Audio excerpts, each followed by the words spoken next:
show is Rise and Shine Daily, reaching you from the stables of Spectrum Television. And just before we went on that break, we were talking about pitching for investors as young entrepreneurs. That's right. And we have an entrepreneur as a guest in the person of Mr. Willie Udosen. He is the MD of Good Life Media. You're welcome on the show, sir. Thank you so much. I'm glad to be here today. Thank you. Yeah. I particularly like the hat. Yeah, thank you so You much. give us when you're done. The hat. Well, it's not. I would like to give it to you. Are you like for it. real? If I like it, Yeah. I'll let it. Oh, well. Anyway, welcome again. Thank you so much. It's a pleasure to be here today. Okay. Now, Yeah. let's So, jump right in. We have a traditional question, an opener on the show, and I'm going to ask that question. Okay. Quickly. How was your journey down here? Yeah, the journey it was fine, let me say, because I've been here. I've been to Planet before like beautiful, 2 times, beautiful. so I knew where I was going to. Yeah, But you know, I So think. it's safe to say welcome back. Yeah, that's the right Welcome word. back So if I've not Exactly. been here before, the journey is like this. But you know, the road that leads to success, Yeah. It's like that. it mustn't be a straight road. So Okay. Like a roller yeah. coaster. So I believe with time, I was telling the people, I was trying to tell the driver that this place will be a very nice place where we have landscape, you know, you pass through nature and all those stuff, and then it will be a very beautiful place maybe in the next future, in the nearest future. I'm already seeing prospect in the Oh, I love this projection. Thank you. yeah. You're Okay. welcome. Thank you so much. So quickly, we'll dive right into the business of the day. Okay. We are looking at the strategies entrepreneurs adopt to pitch for investors. We know that you're an entrepreneur. So how long have you been in business? Well, I've been in business for about 10 to 12 years. Oh, amazing. Have you had anyone invest in your business before? Yes, I've had people invest in my business. Tell us about it. Okay, mostly not really the kind of, I know we have angel investors, we have venture capitalists and all those, but mine started, you know, from friends, families and all those. Those are the first people that invested in my business. Okay, and it didn't just come true. It was something that I had to put in some work. Okay, when I started, like, you know, let me not call it a normal, you know, people don't believe in your idea until you make them see that this thing is going to work. This thing has a direction it is going to. Okay, so when I started, I was just on my own. I had, in short, the first set of people that actually invested are some of the people that were telling me, you don't have to do this thing now. You are supposed to be in school. You are supposed to go to school, come and look for work. But you are coming to do this thing, and this thing you are doing does not speak well of your personality. You know, Okay, I'm a photographer. I introduce myself. I'm a photographer. So by then, at the level I was doing, they will tell you, you are going to event to be begging people to take pictures. What I used to do was wait and take. You know, whereas by that time I was in the polytechnic already. Okay, whereas you should be in polytechnic studying to be have you ever seen a photographer that is well dressed in the first place? Look at you understand. So that was it. So at the initial stage, there was no real belief in it, but I'm the person that started the business. I knew that place I was at that time is not where I'm going to. I knew where I was heading to. So they didn't know until it actually materialized. Okay, so that was when the investment, when they saw that, oh, this guy is moving from where he is to somewhere close to what it looks like it's going to be beautiful. So that's how the investors, that's how the people that invested at the initial stage started investing, because they saw they call it traction. They saw a good traction of it. Okay, now, are you saying, from your experience, Yes. are you saying mostly persons will invest in people or businesses that have stayed a period of time? What happens to businesses that just started? Is there a possibility of them getting investment at the point of initializing their businesses? Yes, there is possibility of you getting an investor to invest in your business even before it starts. Okay, because there are people that pitch their business to people before they start, and then you see prospects. But there are businesses that are unbelievable, as in it takes you to see results before you actually believe that this business will succeed. So there are businesses that you can get investors to invest before it starts. There are people that immediately they start, they say, this thing will be big, or they will invest. There are businesses that will start, and the same investors will be looking at, let's see if he hits this. If he stays 6 months, it means he's trying. If he stays 1 year, if he stays 2 years, then we can invest. So it depends on what you are doing. It depends on the line of business you are venturing into. So what are those key things you would say could make an investor quickly invest in your business? What are those key things? Okay, one of the most important things is direction. Okay, another thing would be sustainability. Okay, so when you have, like I said, I am here now, I know I'm going here. I started my business here, and this is where I want to be. That means I have a direction. When an investor is convinced that this person that is just by the roadside selling akamu has plans to process the akamu and export it to different countries, that means the business has a direction. Okay, and the business has sustainability. So you tell an investor that this akamu is not just to maybe to solve hunger problem or people that want to eat in the morning, that it contains something that babies need.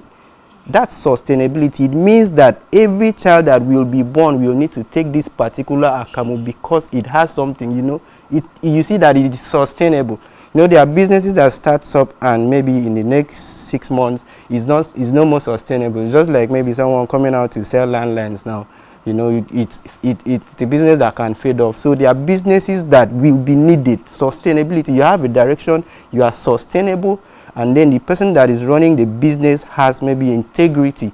Okay, they know they've seen you in some other aspect, and they know this person is someone that once he starts something, he would like to finish it. And those are the few things that makes investors to rush to invest in your business. Okay. Now, let me go a little more personal. When you started talking, you talked about your journey into the business world, how people didn't really believe in your dreams, like the way you dress, maybe you should be in Polytechnic, not really being a photographer, you know. Yes. Now, what are those strategies you engaged to kill that fear of failing? You know, somebody else will be like, oh, they are saying that I'm going to fail. Maybe they are right. Maybe they can see more than me. You know, some people say, what an elder sees sitting down. A child that is standing on top of the roof cannot see it. So now, what are those strategies you engage to help kill that fear? Okay, as a business person, me personally, this is what I like to do. I like to listen to everybody. Okay, but I don't take action based on what everybody says. So at the initial stage, I want to do something. Everybody is saying, I will listen. This one says this, I take note down. This one says it will fail tomorrow. This one says you should be in school. This one, I listen to, oh, I've heard what you said. Okay, I should be in, oh, fine. But I now need, before I take any action, I need to consider the reactions or the future, what will occur as a result of that reaction. So I listen to all those things, but I don't take them to consideration in my business. Because like I said, I'm the only one that knows my journey. Okay, you know, there are people that move very fast, but they don't have where they're going to. So if you see someone running very fast, you think that the person will reach Lagos tomorrow, but probably the person just wants to maybe go and unplug his or bring his phone back to charge or something. Okay, but there are people that move very slowly, but they are going to they want to go very far. Yeah. So someone that just stands now and see me walking slowly may think this one is not going anywhere. You're not knowing that I'm reserving my energy, so I'll be able to trek from here to back. But the person that is running just probably hears that they are sharing food here and he wants to go with speed to pick the food. So the people that are watching you, you can listen to them, but you don't have to take all the advices. Okay? Now, how do you draw the line between that and convincing a prospect that, I'm walking slowly, but I'm heading to this particular direction? Okay, that's where you have a mood board. Okay, when you have a business, you have a vision. You have your goal, you write them. I don't know if you go spiritual, they say when you have a dream or you write the vision down, you write it down where you are going to, so that when you meet a prospective investor, you are able to explain to the person because it's been written down. You know, if I just maybe, there are sometimes you get, those people will get you confused. And if you did not state it down, this is where I want to go, I want to use this road, I want to get here, I want to pass here, stop, these are the place I want to slow down, this is where I want to go fast. Some people can come and confuse you. Where you were supposed to go slowly, you now start moving fast. So you write it down. So when you meet them, you have something already outlined. It is only when you meet a prospective investor and then you did not have anything, you don't have something valuable to tell him, this is what I wanted to do. Okay? So you have the key points, your visions are already clear. You understand? It's not shabby, it's not shaky. So that is what it is. So you have the vision clearly put down, pinned down. Okay? Now, you just talked about vision, clearly penned down, Yeah. put down.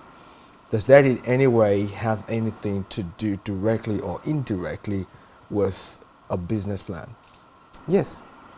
Yes. It has almost everything to do with the business plan, because if you don't plan, you are already planning to fail. That's right. So any successful business will have a business plan, even if it does not have it, what do you call it, professionally. Okay, you know, there are people like, even me, when I started, I knew where I was going, but I think I did not know about what it's called business plan.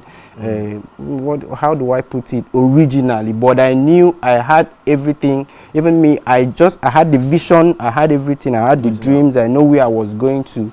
Okay, but it took time for me to now start having a plan. Any business that wants to succeed should have a business plan. That's what probably you put out to investors. Okay, your business plan will contain maybe your short-term achievements, your long-term goals, your long-term achievement.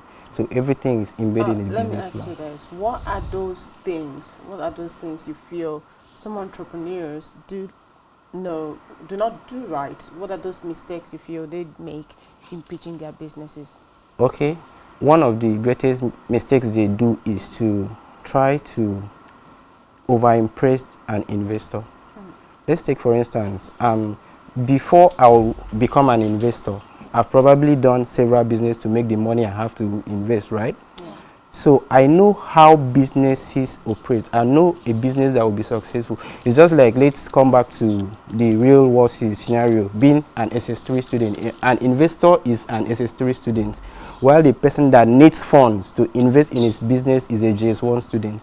Before you go to lie to an SS3 student who has been in the school for 6 years, he knows all the nooks and crannies. So if you want to over-impress him or do anything, before you start, he knows. So some people come out not being real. Like, I know you want to invest in my business and I'll start blowing figures that are unreasonable. You know, the investors will be fast enough to know that this person is trying to take something out of me. So you need to be original. Let your idea be original. You know, there are so many business out there, so many let me call them copycats out there. So I just woke up today and see what is happening now, POS business, and I have 200,000 in my account. I'll call someone in my office, man, make we start this POS business. Let's go into the, you understand? So we just start, you understand? We are actually copying, and then someone wants to invest, we'll now tell the person, oh, we'll make 50,000. We'll now give projection that doesn't exist. Or maybe we are just, you see some young entrepreneurs and that are just working, they don't seek for funds, then someone will call them to come and pitch, and instead of them coming with their original business plan, they will want to overhype their business. They want to paint a picture of the business that doesn't exist without telling the maybe investor the original plan of the business, which is what sells the business. Okay, so for instance, you have a business that maybe caters for 20 people. That is your ability. That is your what capacity at the moment. Then when an investor comes to ask you how people you are catering for, now instead of telling them, you can tell the investor, right now I have capacity for 20, but I'm making plans that in the next 6 months I will be able to cater for 200 if you invest money. So you come and tell the investor that already you are catering for 200. You know, the investor will look at you, like I said, he's a necessary student, so he knows that this one, he has seen you already, you don't have this capacity. So those are some mistakes you do, of making your business to look what it doesn't, what is not, okay? So you have to make it look, have the original idea, okay? Don't paint it too big, So an investor be original. That is what will make an investor to invest in your business. Okay, now still on this same line of conversation. You said being original. Yes. Now, where is the place, or does this also reflect the concept of the unique selling point of the business? Yes. Because I'm very sure every business, even if it's the same line or industry, every business has its own unique selling point. So can you just elaborate more on that, the good parts of the unique selling point for every business? Okay, so if I want to fall back to the POS business, let's say everybody is doing POS business, but definitely a true entrepreneur, even if it's a bandwagon that wants to start the POS business, has an original, what he sees originally in the business. Okay, like you said, you are selling points. Okay, but if I want to paint it to, maybe I've seen someone that is successful, that's why I'm going.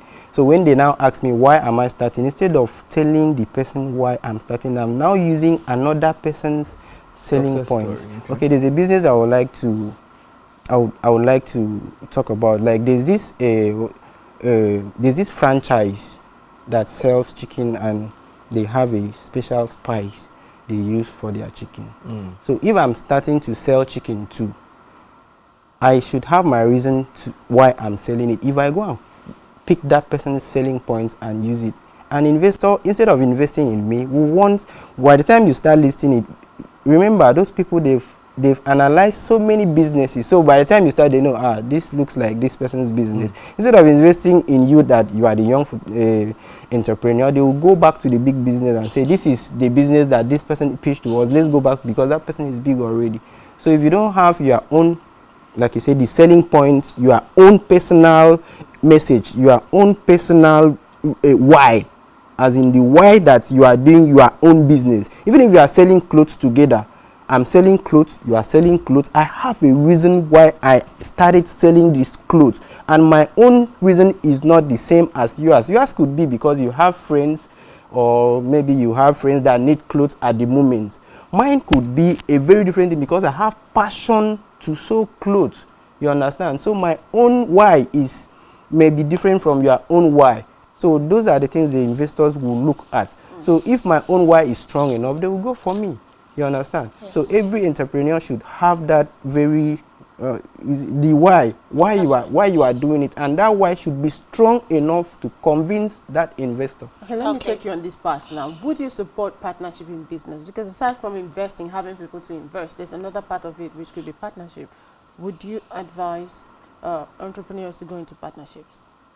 Definitely. I think partnership, when there are different types of investment, we have people that will invest to maybe probably to get shares of your company. Like my own, like I said, the people that invested, they did not invest to gain profit. Okay, they invested because, like I said, there are people who are close to me, and then they want me to succeed. Okay, so partners are people who want to have, maybe they know you have a good idea, probably they have what you don't have.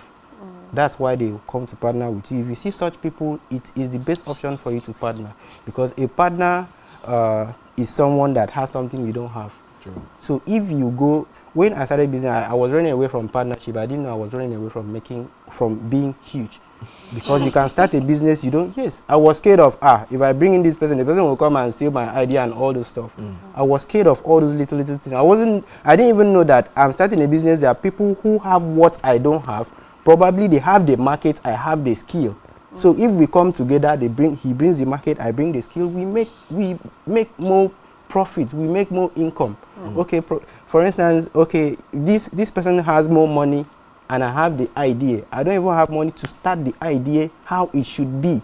So if we come together, he brings funds, I bring the idea, we can move. So partnership is one of the best things that can happen to any business. Okay. So we'll put a pause right there. Sorry. Okay. We'll put a pause right there. When we return, we'll talk about, we'll analyze the investment situation in Nigeria and Akwa Ibom. Okay. So let's take a short break. We'll take a report, and then when we return, Rise and Shine continues. Don't go away.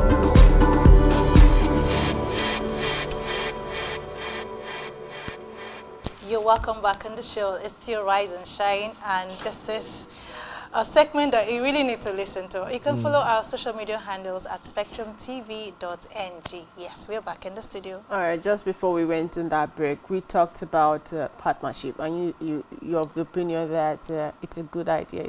But what are those things, people? What are those things you need to streamline? What's the negotiation you should push for before getting into partnerships? Okay, anybody that wants to go into partnership should not just do that blindly.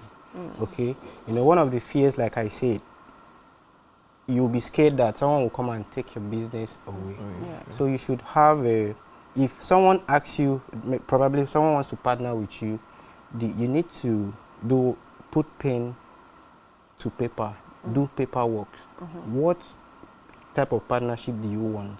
What results do you want? You need to outline let me just call it at the lowest level, the terms and conditions of this partnership. What results? What are your expectations? So the person will clearly state down everything. How do we operate? Where do we go from here? If we scale up, if we, you know, everything has to be written from the start. You know, don't be, some people, I see people do it. Someone comes to, maybe you are starting a business that is valued at, let me just say 1 million naira, and someone comes with 200 million, and then because the money looks big to you, you now accept whatever the person say. You will not care. You'll be in a hurry to take in the money for the deal, and you will not be able to pen down things on, you will not be able to write down things. So at the tail end of it, you'll be at the loss, because like I said, the persons that want to partner, someone that sees your business that it has prospects, before the person comes, the person is someone that could be intellectually more intelligent than you. So if you don't take your time to document, the person can overpower your business. So you have to put everything down from the scratch. Okay, so you know, this is where you are going, this is what you have, this is my own shares. If you want to allocate shares, if it's your business, to the person, you say, okay, you have 2 shares, I have my own share. And most importantly, you don't have to do that alone. You have to consult a professional on your own side, not on your partner's side. He will come with his own people, you come with your people that will advise you, this is what you should do. Probably people that have been in business, they've partnered, they've had partners before, so they will be able to probably value your business as it is now and what it could be in future, so you don't go into the partnership wrongly. That's where you will regret. Okay. Yes. Now, let's look at the Akwa Ibom and Nigeria generally. What do you think, in your own opinion, is the investment situation here? We have a lot of people, you know, looking out for good talents, good ideas out there. Now, what do you think of investment situation? Do they naturally or easily, you know, invest in startup businesses, or do they actually wait, or are they of the opinion that a business has to grow 5-10 years before we actually get into it? What's the situation in your own analysis? Okay, I think in Nigeria, and I don't know if you have any, do we have any investor in Akwa Ibom? Akwa Ibom. Yes, we do have some investors in Akwa Ibom State. So in Nigeria, I think most people that, we have very few investors. Most of the people that want to invest, they want to invest so they make profit. But I learned something from the CEO of APs. He said he was on an interview, and he said that there are some people, when he wanted to start APs, he wanted people to be employed, because he was looking at it that the more people he employs, the more responsibilities that is taken from him. So let me say, if I see your business is doing well, if I partner with you, I'm not supposed to, partnership is not, or let me call it, investing in businesses should not only be for me to make profit. Okay, I can invest in a business to maybe shake up some responsibility. Let's say, let's come back to Akwa Ibom. I'm from Akwa Ibom State. Let's say, who can invest in businesses? Let's look at the government, the private sector, and everybody. Government can invest in businesses to help take off some responsibility from their shoulders. Else, I will be asking the government, this road is not tarred, this building has not been painted, this my local government area has not been renovated, the place is bad, there are potholes. But do you think government's investment in business can actually curb bad roads? Exactly. So do you think private individuals can actually tar roads? Why not? I have some places in Uyo that you go to and you see the environment is very fine. If I'm a business person and I have money, I will take care of my immediate surroundings. Okay. So there are people, even as a private person, you can invest in your, let me say you have family people, family members who are into business. You don't only invest in their business to take profit. You invest so you empower them to stand on their own. Okay, and that's to ease, what's it called, unemployment. Yeah, so they will Fair not enough. come back to you. You know, if I'm the only person that is rich in my family, you come to my house, you see everybody, they will be waiting for breakfast. But if they have businesses running and they are generating revenue, probably you see, they will be able to, they will take off the responsibility of always coming to my house. Probably if I have 10 people waiting for me to attend to them, they will be delaying me to even succeed more in my business. So instead, I can strategically partner with them or invest in their business not to take profit, but to help them boost. Okay, so what you say is that government can invest, individuals can invest to ease unemployment. Yes, exactly. Okay, lastly, before we run, because we need to break this down, what are those, the high risk, high gain kind of concept? Would you advise starters to use that? High risk, high gain. Okay. The higher the risk, the higher the gain. Would you advise starters to people who are just venturing into such business concept? Okay, I wouldn't advise them to do the high risk, high gain at the beginning level. Okay. Because what if the high risk, what if you lose everything? Okay, so I believe in businesses that start small and move global. All right, your last word for entrepreneurs. Let me take that. All right, okay. Okay, so now we have investors and we have people that want to, be invested in, like the business owners. Okay. Now, I want you to share a little idea and a secret to startup business owners. What are those focal points that an investor is looking out for when you're pitching for a business? What are those focal points that I should look out for if I'm pitching for a business investor right now? What are those things I should take into consideration when I'm presenting my business plan to an investor? What do you think the investor is looking out for in my business plan? Well, 90% or 70 to 90% of investors definitely will look for profit. Okay. Okay, your business must generate revenue. Okay, so if you have your financials well, okay, you don't overbloat, you have how you are going to run your business, how you are going to make the profit, from who you are going to make the profit from. So we go to a typical business, if I'm selling watch, who am I going to sell it to? How much am I going to sell? If I sell one watch, what profit am I going to make? How many watches can I sell in 1 year or in 1 month, which is 30 days? How much profit can I take back to my investor? Because anybody that invests in you needs profit, okay? So either financially or in other ways. So those are the things that an investor will look at. So if you want to pitch to an investor, you have to put those things into consideration. It must generate revenue. Nobody wants to invest in a business that will fail. All right. At this point, we want to put the pause here. That's right. Thank you for coming on the show. Thank you. It's been wonderful. Yeah. I hope that when next we invite you, you would oblige us by coming. Definitely. Definitely, right? I like the sound of that. In case you're just joining in, you are the wee minutes of the show. This is Rise and Shine Daily, wishing from the stables of Spectrum Television right here in Ibiakura, the beautiful hills, of course. We'll take a short break and see the funny video of the day, and when we come back, we'll be handing you over to Becky for the quote of the day. Please stay, don't go anywhere.